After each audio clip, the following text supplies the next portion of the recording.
Somewhere right now, a group of people is sitting around a boardroom table deciding whether to buy an entire company. Not shares, not stock, the whole thing. They'll rewrite the business strategy, replace leadership if they need to, and in a few years, sell it for millions, sometimes even billions more. That's not a movie scene, that's private equity.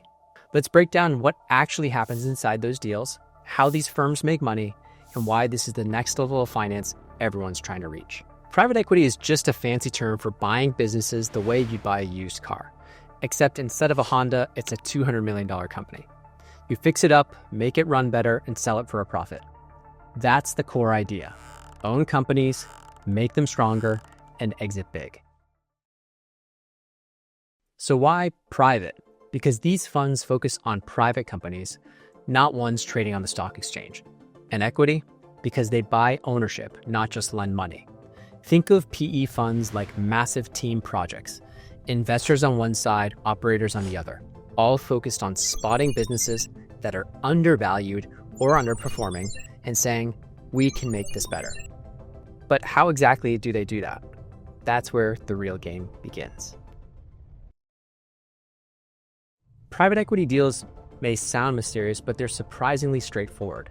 Let's look at a few real ones. When Blackstone bought Hilton Hotels in 2007, it paid about $26 billion, one of the biggest buyouts in history. Everyone thought they'd overpaid. Then a few years later, after streamlining operations and expanding globally, Blackstone took Hilton public again and made around $14 billion in profit. Or take KKR and Dollar General. KKR bought the discount store chain, helped it open thousands of new locations, boosted earnings, and later took it public again, making a multi-billion-dollar return once again. That's the playbook. Buy a great company, fix what's broken, help it grow, and exit big.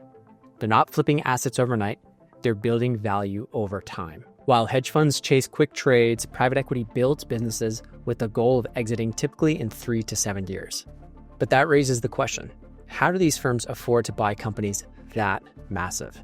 That's where a clever strategy called a leveraged buyout or LBO comes in.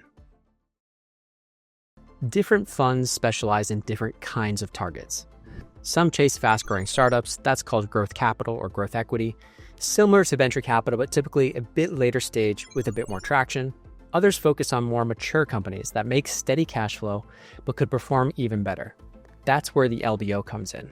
It sounds complicated, but it's actually simple. It's when a firm uses a mix of its own money and borrowed money to buy a company. Think of it like buying a house.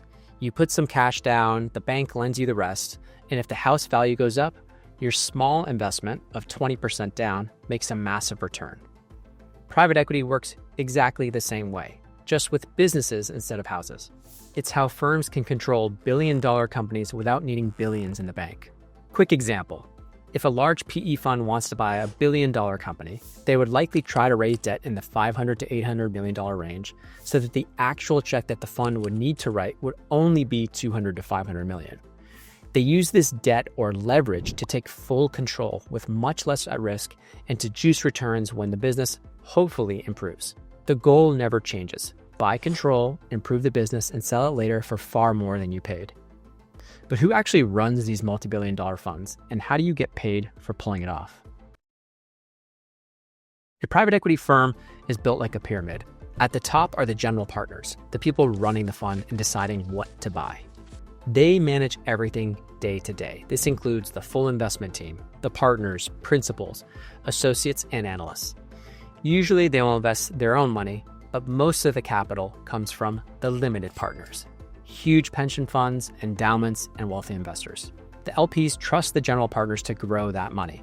In return, GPs earn something called 2 and 20. That's a 2% management fee every year and 20% of the profits if the fund performs.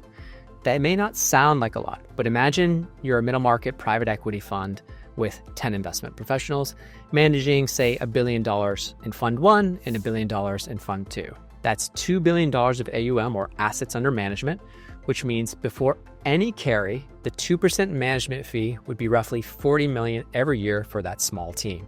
If the team was able to successfully turn that $2 billion into $4 billion over a period of, say, 5 years, which, by the way, is not unheard of, they will have collected $200 million in management fees and an additional $400 million of carry, roughly speaking. for a grand total of $600 million. Let me remind you, that is not unheard of for a small team of 10 to 20 investment professionals to be managing this level of assets. So these numbers may sound insane, but that's why PE is often seen as the promised land. So yes, when the returns are good, the team is small, and the AUM is large enough, the rewards are massive. Okay, so they raise money, buy companies, improve them, but how does this all end? Every private equity fund has a life cycle. First, they raise money, then they invest and grow those companies for a few years, and finally, they exit by selling to another buyer or taking the company public again through an IPO. Once the sales are complete, the profits are split. Investors get most, the fund managers get their share. In short, private equity is about taking control of more mature, typically cash-flowing businesses, improving them, and sharing in the upside. If this world excites you, the deals, the ownership, the strategy, but you're still in school or just starting out, WSO Academy was built to help you get here. Real mentors, live boot camps, and a step-by-step roadmap to help you land your first role in high finance to get you on the path to private equity. So if you've ever wondered why so many bankers dream about PE, this is why.